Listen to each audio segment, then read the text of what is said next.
Once again, we welcome you to Moving Forward with Young Voices. And we're happy to welcome back to the program today, Oscar Gill-Lewis. Oscar, it's good to see you once again. And I'm going to ask you, for the sake of those who are meeting you for the first time, take just a moment to tell us a little bit about yourself. Sure, Brian. Well, it's a pleasure to be on the show again. I am an editor for Speak Freely magazine, and I'm also a political commentator and writer for Young Voices. I'm looking at an article that you penned for Comment Central in the UK, and I have to admit, Oscar, I'm a little bit surprised. I hear a lot about reparations here in the USA. I did not realize that reparations is a topic that's on the table in the UK as well. Give me some of the background and tell me a little bit about David Lammy and some of the comments that he has made regarding reparations that are problematic. Sure. Well, reparations, unlike the US, I guess you could imagine this as the distinction between British personalities and American personalities, that American personalities are much more out there. They'll say what they think. It's much more, not bombastic, but louder, and you know what they're thinking. Whereas in the UK, it's much more subtle. It's hidden between the lines. So you have to read into it a bit more, and we're less open to sort of saying what we think. But there are instances where people do say what they think, and we see these instances with David Lammy. So the article is about comments that David Lammy has made in the past. Can I ask first, who is David Lammy? I had never heard of the guy before seeing your article. Who is he? Well, excellent question. So David Lammy is now the head of the Foreign Office, which is a high office in the UK, United Kingdom. But before, he was just a Labour minister. So understood. The Tories or the Conservatives were in power for 13 to 14 years. So he was just a shadow minister, and just an MP in the Labour Party, which is the centre-left party. So yes, so he made comments saying that the United Kingdom should pay reparations, especially to Caribbean nations who used to be, and some still are, territories of the United Kingdom for slavery and other issues in the past related to the British Empire, and suggested that the United Kingdom should pay reparations, financial reparations, to these countries. Wow. And see, you'll have to forgive me because I don't know this from the UK or the British perspective, but my understanding is one of the really remarkable things is that the UK led the way in eliminating slavery, in the 19th century. In fact, they did it without having to fight a civil war in order to do so, which I thought was very exemplary. It just surprises me that the reparations question would remain for an institution that was done away with, 200 years ago nearly. You're absolutely right. And one of the key defining factors or qualities of the British Empire over other empires, let's say the French or the Portuguese, is that when a territory wanted to leave, now I'm not saying in every case, but on average, when a territory wanted to leave, we didn't fight it. We tended to let the territory go. Obviously, that's not the case with the United States, but in most cases, that's what's happened. So I don't see this call for reparations as a connection to Britain's past necessarily, more of a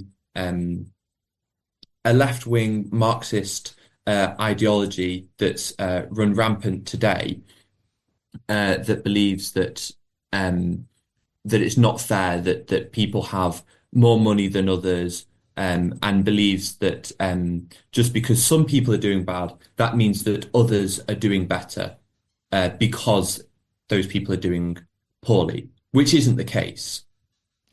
Talk to me about the price tag that could be attached if this were to become an issue, and if for instance the government were to move on this. I looked at a number in your article, and 18 trillion. Where does that number come from? Well, that's exactly right, Brian. 18 trillion has been the number that has been calculated. Wow. And basically, this is compensation and financial redress that's been calculated from the so-called trade that we've stolen, or their goods, or the quality of people. So, if you can imagine that you put a price on people's labor, basically, and that number has basically shot up to 18 trillion, which, as I write in the article, is more than 6 times the United Kingdom's GDP. My goodness. Okay, so I have to ask this. The people who participated in the slave trade, the people whose families were, captured and who were sold and were part of the slave trade, those people have not been around for a long time. In other words, the problem was solved by people in another time. So who would benefit from this immense transfer of wealth?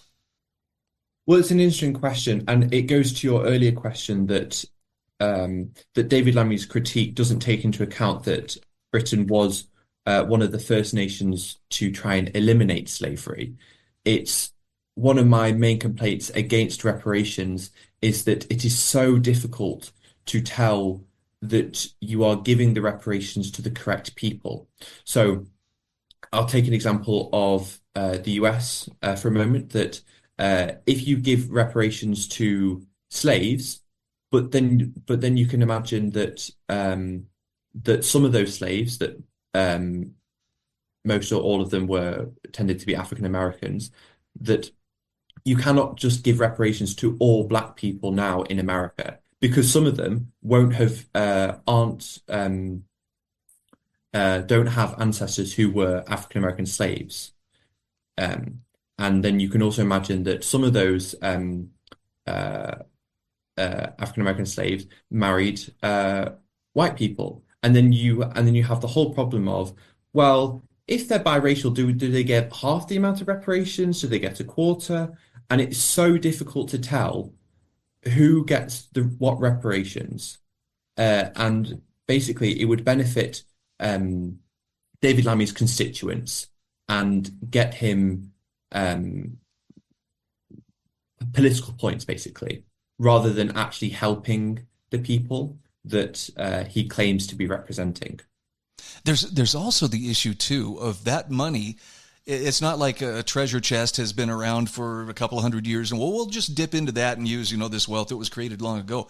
It has to be taken from people who are producing it today. And to me, that seems very unjust to punish people today for decisions that were made long before they ever came on the scene. And in fact, were solved before they ever arrived on the scene. But still, they would be the ones to have to pay up in order to, set things right. Yeah, you're absolutely right. And if the United Kingdom were to pay these reparations, the entire country would stop to a halt. And you can imagine the pain and suffering that the United Kingdom would go through if we just had to stop all economic production to pay for these reparations. But the point isn't really it wasn't making the serious point that we have to actually pay these reparations, but it's the misunderstanding of the economics of the gain of these Caribbean nations made, and then the gains the United Kingdom made. Interesting. Is there a way to navigate this issue without getting bogged down in, as you'd mentioned earlier, kind of Marxist dogma, which inevitably seems to come up in discussions like this? Well, one of the things that I would recommend people look at is the facts. So that can be one of the things that can hopefully cure Marxists. But so some of the facts that I include in my article is that a lot of the economic gains the United Kingdom experience started well before the slave trade, or that the trade we had with sugar with the Caribbean nations was a small percentage of our actual trade. Okay, we are... So just looking at the basic facts. Unfortunately, we're up against the clock, but this is a discussion I'm going to have to look into again. I thank you for opening my eyes to the issue. Again, we're talking with Oscar Gill-Lewis. Oscar, for people who want to follow you, where can they find your work? It was a pleasure to be on the show, Brian. You can find me on Substack, Twitter, LinkedIn, and Speak Freely. Great to visit with you. I look forward to our next conversation. Absolutely, as do I.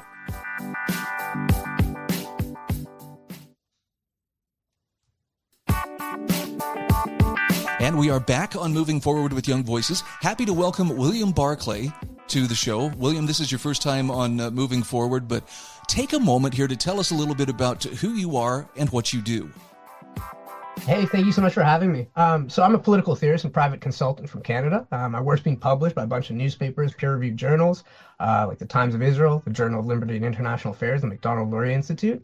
And I'm often invited to share my insights at political forums like the University of Oxford, the European Parliament, and the UN Human Rights Council. So yeah, let's maybe leave it there. Okay. Well, we've got quite a topic to discuss here. And as I was reading your article, which was published in the Western Standard.News, ceasefire reached in Middle East, but Jew hate continues at home. I've seen this in the U.S., and I guess Canada too is dealing with anti-Semitism that remains, even though Hamas and Israel have reached a ceasefire of sorts. Help me understand what form does that anti-Semitism take in Canada? Oh, it takes a diverse, like so many forms, right? Like I think that just in a very simple way, like anti-Semitic hate crimes have surged by over 670% over the past year in Canada, right? And that's unimaginable. I mean, like violent anti-Semitic hate crimes have increased by 208%. As well. And we have 82% of Canada's Jewish community who now say they've been terrorized and live in abject fear within the Canadian state. I think in a very real way, like anti-Semitism across the board has been normalized, right? And the Jewish people have been rendered pretty much synonymous with the politics of the state of Israel and held violently accountable. I think that there's also this misguided belief that the ceasefire, and I think that we need to make sure to say ceasefire, not peace, right? Like I don't think there's any peace in the Middle East right now. It's just very much a ceasefire, kind of. It's a stall for now. But somehow entails peace here in North America, and that all the violent anti-Semitism that's been exposed or reared its ugly head over the past year will just go away. And it's simply not the case, right? Both sides have exposed themselves, right? And I think again, going back to it being normalized, that just doesn't go away. Neighbors don't look at each other as neighbors anymore. When I first saw the headline, my first thought was, oh, I guess they've seen some of the campus protests like we've seen here in the U.S. But as you point out in your article, it's not just the university and college campuses where you have, particularly pro-Palestinian protesters coming out and really taking a very ugly stance against all Jews. Talk to me about some of the other places where this has been manifest in Canada. Well, so in major cities across Canada, like Montreal, Toronto, anytime there's a pro-Israel rally or any kind of Jewish event, they're attacked by pro-Palestinian protesters and just anti-Semites, right? We've had a young Jewish woman who was actually captured in Saskatchewan, kicked in the head until she was almost comatose, with a mob chanting "Death to Israel" all around her. It was like a scene out of a movie, I think just across the board in Canada, Jews and people who support the state of Israel, not even just Jews, have been denied the right to free speech. And I think that's the sad reality. It's been permitted in a lot of ways as well. And so we see that these human rights that are supposed to be so fundamental are a little bit malleable, right? And in a way, we see this like international concern for human rights, let's say, kind of ends where the Jewish community begins, right? And that's an interesting discussion to get into. It's like, why are we so happy to let this happen to the Jewish community? Because again, make no mistake, it's been allowed to happen, right? The government could have stepped in on many levels and prevented this. I think there was the Jewish community in Toronto was forced to endure, I think, over 300 protests before the police finally moved in. Like, yeah, there's something wrong here. We need to kind of prevent these people from marching through the Jewish community. But it's being permitted to happen, I think, largely because of the modern advent of identity politics, right? And how the Jewish community is eternally misrepresented as this rich, white, homogenous mass. Well, and I think it bears mentioning, as you've just made the distinction, when we say, well, the Jews are being attacked here, we're not just talking about someone is disagreeing with them or loudly and rudely disagreeing. I mean, we're talking actual physical violence in some cases. You talk about gunshots being fired into Jewish schools and synagogues and schools across Canada being firebombed. It's interesting how polarized people are. It seems like you find very few people who are tepid on the subject of either the modern state of Israel or Jews for that matter. You're exactly right. And that's why I think that Canadian society can't kind of go back and why the ceasefire in the Middle East doesn't really entail peace here, right? People have been very overt with their opinions because they felt kind of safe to do so, right?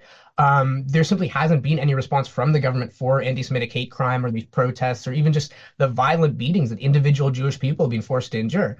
In a way it's been tolerated and encouraged. I think Trudeau himself said that he was going to arrest Netanyahu if he came to Canada and was giving shelter to terrorist leaders, people who themselves had said that they wanted to genocide the Jewish people, right? And so it's just, I think that a lot of people in Canada now feel safe to express these views and the Jewish community is kind of realizing that, like, they're just simply not safe here. They're very much an endangered species in a lot of ways, and I think that that's why there's been such an exodus of Jewish people from kind of, let's say, these unsafe areas. And maybe this is the wrong question to ask, because I don't want to give the impression that, well, how can government solve this problem, as if government is the only way that it can be solved. But I'm going to ask you, what could the government be doing to help lessen this? And are there other approaches that likewise could help, bring down that pressure cooker? So I'm going to give you a simple answer and then a little bit more of a complex answer, right? I think it's really similar to taxes, right? Whenever people talk about taxes, they bring up all these new ways to kind of make taxes fair and get people to pay their share, right? And this kind of stuff, right? But that last bit is the important point, right? I think that we have a whole bunch of extant legislation and stuff that the government just simply isn't enforcing, right? So I think that if the government wanted to make this better, right, they simply need to enforce their own laws. It's not a matter of introducing more new laws and all this kind of stuff, right? We're just simply not enforcing our existing laws, right? And so that's where it starts, right? Enforce the hate crime laws and enforce your criminal penalties. Like the protests that have been going on for over a year now are blatantly illegal, right? But they've been permitted to happen, right? I think it would be in a way also like unconscionable if post 9/11 you had people surrounding a mosque, right, and calling for the demise of the Muslim people therein, right? There are campaigns to prevent that exact thing from happening, right? But we're letting it happen here in Canada, in the USA, and around the world. Like it's just a weird paradox, right? Or hypocrisy, let's say. I think in terms of more complex answer, though, I think anti-Semitism is fundamentally different than kind of racism or kind of like homophobia, let's say, in that with, let's say, anti-Black racism, right? It's predicated on this notion that the Black people are somehow insufficient, right? They're too emotional and mentally deficient, whatever you want to call it, right? But with anti-Semitism, it's not that the Jewish people are deficient in any way. They're almost like too proficient, so proficient, in fact, that they're going to enslave their Gentile neighbors if they're left unrestricted in some way, right? If they're not beaten down, right? And so I think that because it's fundamentally different in this way, right? I think even you could say it's an intersectional mode of hatred, in that, like, it's not racial, it's not religious, it is intergenerational, right? It's all these different things that renders it so fundamentally different. It requires novel solutions in a way, right? And it requires kind of almost a humanization of the Jewish people, right? They need to be kind of demonstrated to be just like everybody else, suffering from problems and kind of issues of their own, right? Because I think, again, they've been misconstrued as this rich, white, homogenous mass and this monolith, right, that doesn't have any problems and visits them upon other people. And that just simply needs to change. They need to be like represented as humans again, right? I think also just with regards to this like advent of identity politics, because they've been rendered this rich, white, homogenous mass, they've also kind of almost been made de facto like the source of the problem in the Middle East, right? Because in this kind of like new age of identity politics, the rich white male is always the source of every problem in society, right? And what is the Jewish community but a rich white male to a lot of people, right? And so there's no way that they can't be responsible, right? So I think that this has to change, this monolithic kind of appraisal of the Jewish community. And I guess the question that comes to mind here is whether government involvement, and I'm particularly talking in the form of hate crime laws, is the best approach. And I say that from the standpoint of what people think can be disagreeable. It can be obnoxious even, but if their behavior isn't violent, I think that people should be free to hold whatever point of view that they want. I think they cross that line when their actions begin to infringe upon other people or threaten or intimidate other people.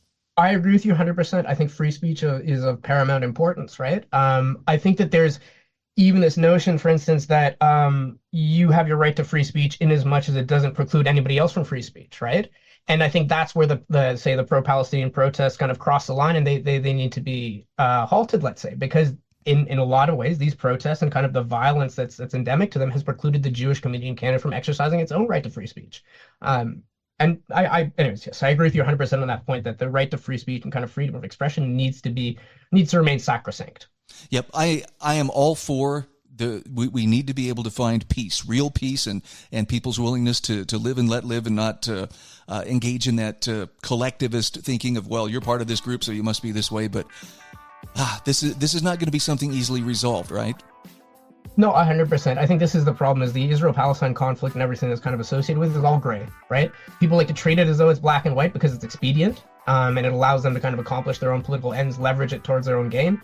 But in reality, it's all gray, and we need to find a way to kind of navigate that uncertainty. Again, we're talking with William Barclay. He is a Young Voices contributor. Where can people find you on social media? They can find me at Will Barclay, BBC, and that's on Twitter or X, I guess, nowadays. And yeah, I think we'll stick with that. I would say check me out on LinkedIn as well. And we are back. This is segment 3 of this episode of Moving Forward with Young Voices. Happy to welcome Logan Calendine to the program. Logan, this is your first time joining us, so first of all, welcome. Tell us a little bit about who you are and tell us about some of the hats that you wear. Yeah, thanks, Brian. Well, I'm very excited to be here. I'm talking with you guys. I am a policy analyst. I do a lot of work from criminal justice policy to education policy, some free speech policy. In this case, I'm doing some healthcare policy because I have a lot of experience with how prohibition affects, markets. A lot of times we hope that we can control substances and prevent people from using them because they're dangerous to people's health. Unfortunately, what history and my experience working in the field has showed me is that it's a lot easier said than done. Agreed. In fact, and when you say the word prohibition, some people will think, oh, alcohol, or maybe, dangerous illicit drugs, fentanyl or marijuana or something. But we're actually talking nicotine in this case. And I was not aware of this until I saw your article that the FDA has proposed very low nicotine standards. What does that mean when they say very low nicotine levels? Sure. So traditional cigarettes contain about 15 milligrams of nicotine per gram of tobacco. These restrictions would lower the amount of tobacco in these cigarettes to just 0.7 milligrams or less per gram of tobacco, and that would be about a 95% decrease. This would effectively ban all cigarettes currently on the market. There's a couple low nicotine brands out there already, but they make up a very small share of the market, less than 1%. So it would be an effective prohibition on traditional cigarettes. Wow. I'm just trying to get my head around, if they lower it by 95%, does this mean that people will be smoking much more than they would otherwise in order to, get the same nicotine fix? That was a concern that the FDA had with this, but this would reduce the amounts so much that it would be almost impossible to continue smoking the same amount. You'd have to, if you're a pack-a-day smoker, you'd have to go from smoking 1 pack a day to 15 packs a day. And to a large extent, that's not feasible for cost reasons or stuff like that. The problem is less that they're going to do this. The FDA hopes that this will get them to quit, right? Because these cigarettes aren't very good. The main reason people smoke cigarettes is because they're the nicotine content, and reducing it, they're hoping that it will goad them into quitting. But more likely, it will probably goad them from getting legal cigarettes to getting illegal cigarettes. And that is a thing. I mean, you point out, there are black markets for traditional cigarettes, but this would definitely create a need that would fuel the creation of an even greater black market. Yeah, we've seen parallels like this in the past. When a lot of people think about prohibition, they think complete alcohol ban. That's not exactly what happened with the Volstead Act of 1919. It actually just reduced or banned beverages with an alcohol content lower than 0.5%. So similar to the cigarette ban, it didn't completely ban cigarettes, just it banned this part of cigarettes that makes people want to smoke them. And as a result, individuals are likely to transfer to a black market. Wow. Well, you point out in your article, it's not like smoking is somehow an epidemic and more people are taking it up. In fact, I think you point out that the number of people who smoke, U.S. smoking rates, for instance, have dropped, immensely. Yeah, we are at all-time lows here. We're down 75% from 50 years ago. If we take a look at youth smoking, we're down even more than that. 20 years ago, 36% of young individuals under 30 reported having smoked a cigarette in the past week. It's down to just 6%, so a 6-fold decrease in the amount of people smoking cigarettes. And this is a large part due to the availability of alternative ways of getting nicotine, and also due to just social campaigns, some of them potentially helped by the FDA, that has made it a lot less cool to smoke cigarettes. Interesting. I wonder if this would play into Zyn and some like the nicotine pouches and things like that. I know Robert F. Kennedy last week kind of turned a few heads when he kind of surreptitiously popped a Zyn packet into his mouth, but people want the nicotine more so than just, the yellow teeth and, stuff in their lungs. Yeah, and that wouldn't be too bad of an outcome, if individuals started switching to Zyn. And there will be some individuals switching to Zyn, which would be an improvement because the harmful parts of cigarettes isn't the nicotine, it is the tar and other toxic chemicals you get while smoking. So other products that contain nicotine, such as Zyn, certain vapes, stuff like that, are significantly healthier and do improve health outcomes. However, not everyone is going to switch to those, less harmful substances. A large portion of individuals, they've smoked cigarettes their entire life. They're going to continue smoking cigarettes. It's easy to imagine someone my age maybe switching to Zyn for blue collar workers in their 40s, 50s.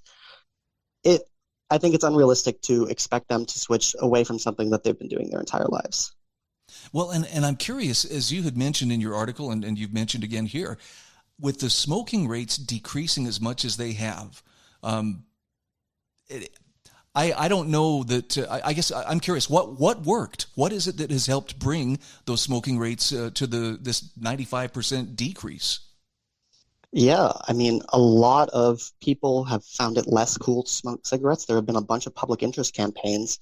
There have been a lot of efforts to ensure that youth individuals don't have access to cigarettes. A lot of these would actually be undermined by a prohibition system where illegal dealers are unlikely to check IDs to make sure that the individuals they're selling cigarettes to are above age. So a lot of stricter enforcement of some of these standards has led to a decrease in youth smoking rates that could probably be overturned by this prohibition. And there are other issues that come up. If you have to turn to the black market, the nicotine levels.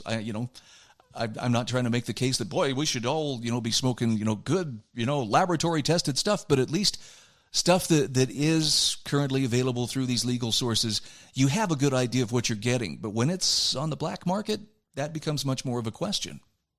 Yeah, and I mean, we've seen this a lot with drug prohibition. A lot of the drug overdoses we see aren't from people taking the drugs that they think they're taking. They're from taking drugs that are laced with fentanyl or laced with these other substances that are harmful. So I'm not saying that we're going to be seeing fentanyl-laced cigarettes or anything like that. However, we are going to be seeing cigarettes produced in a manner that's probably less safe, and smokers of cigarettes will have a lot less redress to address potential harms caused to them by these cigarettes because it's hard to track the producer of these cigarettes in the black market. There's no accountability there. So you are completely right that it could increase the amount of harm done by these cigarettes. So, Logan, I'm not trying to put this all on your shoulders, but I would love to hear some of the options that the FDA might consider ahead of this particular proposal for the very low nicotine standard cigarettes. Are there other things that they could do which have worked elsewhere or that haven't been tried? Yeah, well, as we were talking about, a lot of these products that contain nicotine but don't have the harmful substances that cigarettes have are actually blocked by the FDA, or at least restricted by the FDA to make it harder. A lot of times recently we have seen them trying to enact standards to reduce vaping and access to vaping, which is a harm reduction alternative to cigarettes, rather than trying to stop all forms of nicotine consumption, which is unfeasible. It's an addictive substance that people want. People are going to find a way to access it. We should be ensuring that they have avenues of accessing the nicotine that they are interested in having without, the toxic chemicals contained in cigarette smoke. Interestingly enough, and I've talked to a lot of people who are smokers who weaned themselves off of cigarettes through vaping, but people who don't smoke, for some reason, they tend to look at vaping as, oh, that's worse for you than smoking. And I'm like, really? Where did you hear that? Yeah, a lot of that is a lot of propaganda from the cigarette companies themselves. They want to they're not allowed to say, hey, this is actually helpful. These don't cause cancer. So what they try to do is take a look at their competitors and say, these are just as harmful, when the evidence just doesn't back that up. They're not as harmful. They don't have the same carcinogenic effects. And it's really a shame that the federal government, rather than, shedding a light on those lies, continues to try forms of prohibition and tries to stop these alternative methods of nicotine intake. Well, and I think you are spot on for highlighting prohibition is prohibition, whether it's for alcohol or something else. And there always seem to be unintended consequences that follow when it's enacted. Logan, first of all, we're talking with Logan Calendine, who's a contributor to Young Voices. Where can people find you on social media? Where can they follow your work? Yeah, I'm on X, formerly known as Twitter. You can follow me at Unlikely Logan. I like to give some personal takes out there, some hot political takes. And so I hope to see you all there. And thanks for having me here, Brian. I really appreciate it. Okay, thank you so much.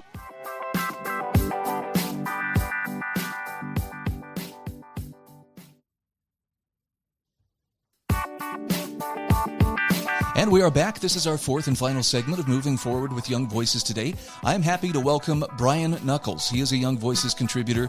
And Brian, I know a lot of people are meeting you for the very first time. Take a few moments and tell us just a little bit about yourself and about your background. Absolutely, Brian. First of all, thanks so much for having me. I'm Brian Nuckols. I'm a contributor at Young Voices and a journalist based out of Miami. I like to write about psychedelics, harm reduction, and health policy in particular. I'm really looking forward to this conversation. I am too. When I got the link to a tweet that you had sent out about Meta has walked back its fact checking, and now there are people who are fearful. Oh no, this means misinformation is going to get through. But you spoke a truth that just resonated with me, and that is you don't need big tech to fact check for you. Let's talk a little bit about this. There was a time where we really didn't have fact checkers. When did this become fashionable? Was it during the pandemic that we saw fact checking really kind of come into its own?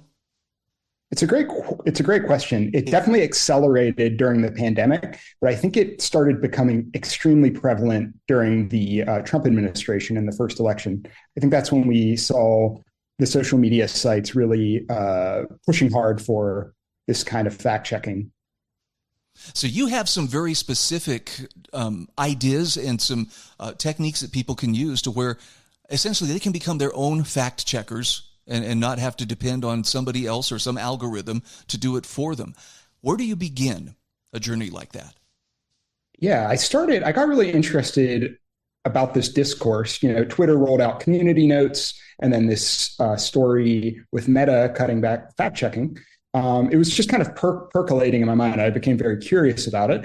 And I just started doing a deep dive into the beginnings of this kind of practice and how misinformation and how influence peddlers and yellow journalism really spreads. Like, what are the vulnerabilities and what's kind of the root cause of it? I got really curious about that and wanted to dig in further.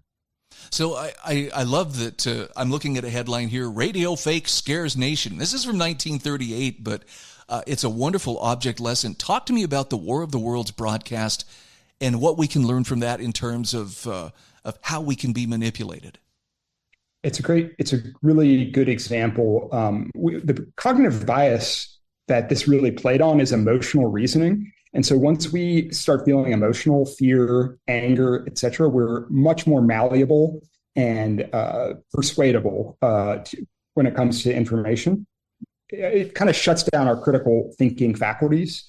And the fear of an alien invasion just really put people at this time into a kind of panic. And they started, they became very susceptible to this kind of bandwagon effect. So when I'm reading a headline, for instance, and suddenly I'm having a strong emotional reaction to it, what should I do next?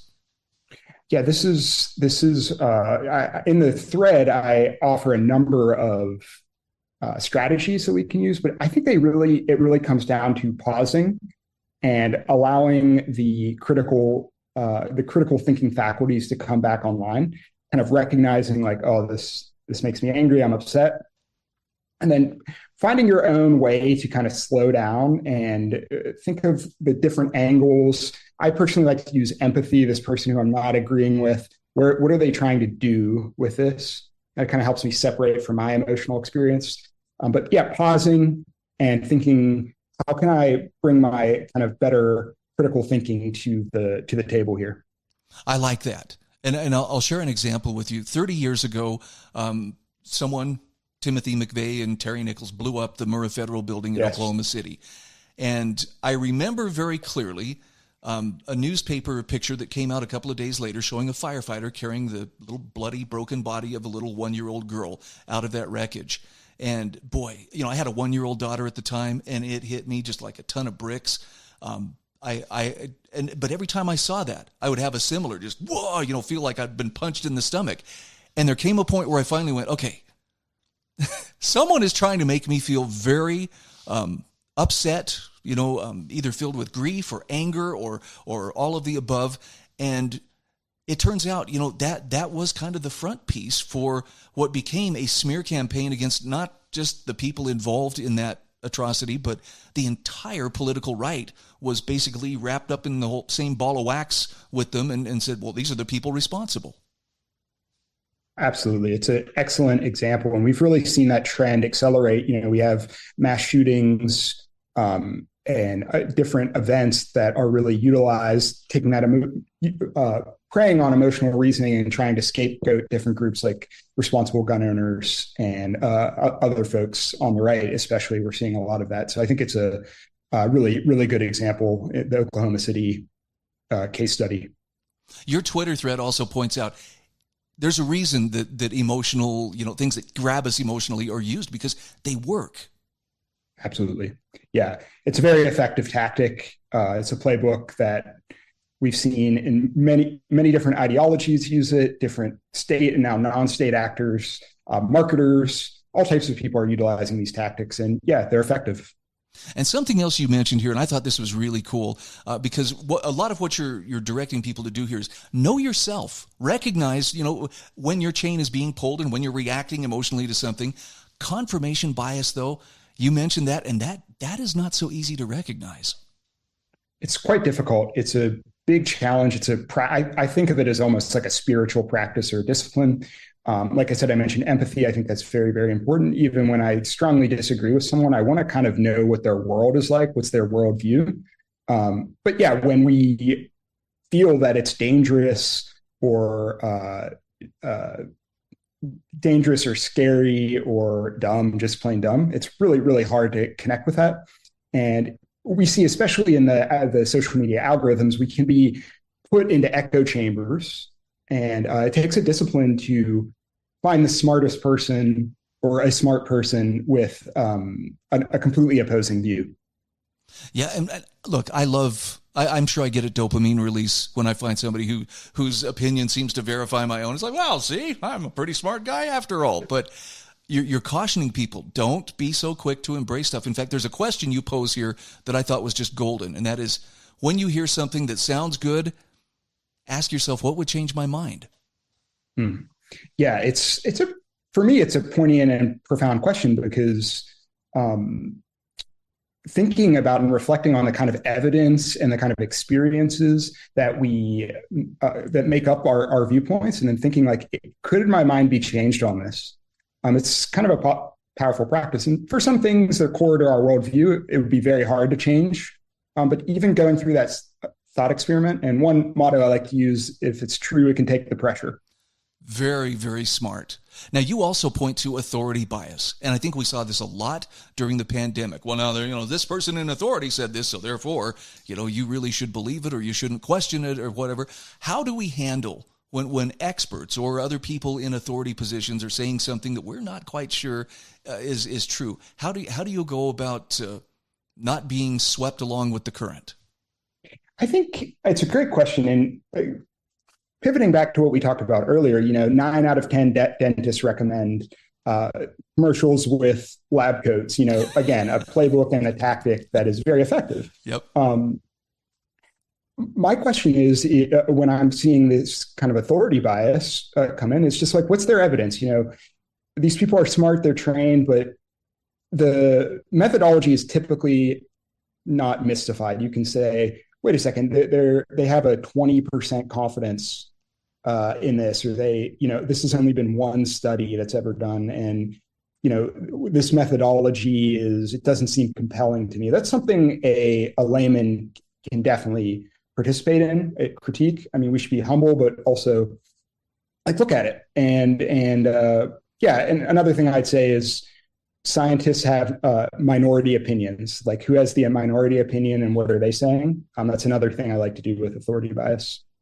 Yeah, there's so much more in this tweet thread where you talk about how to build your own fact-checking muscles. First of all, let's ask, where can people find you on X and how can they follow you? Yeah, find me on X. I love to be social and talk to people. I'm at my name, Brian Nuckols, 13, my favorite number. And come find me, y'all. Okay, I wish we had more time because this is a conversation that I think more people need to hear. Again, talking with Brian Nuckols. He is a Young Voices contributor. Brian, looking forward to our next conversation. Me too, Brian. You have a great day, and thanks for having me on.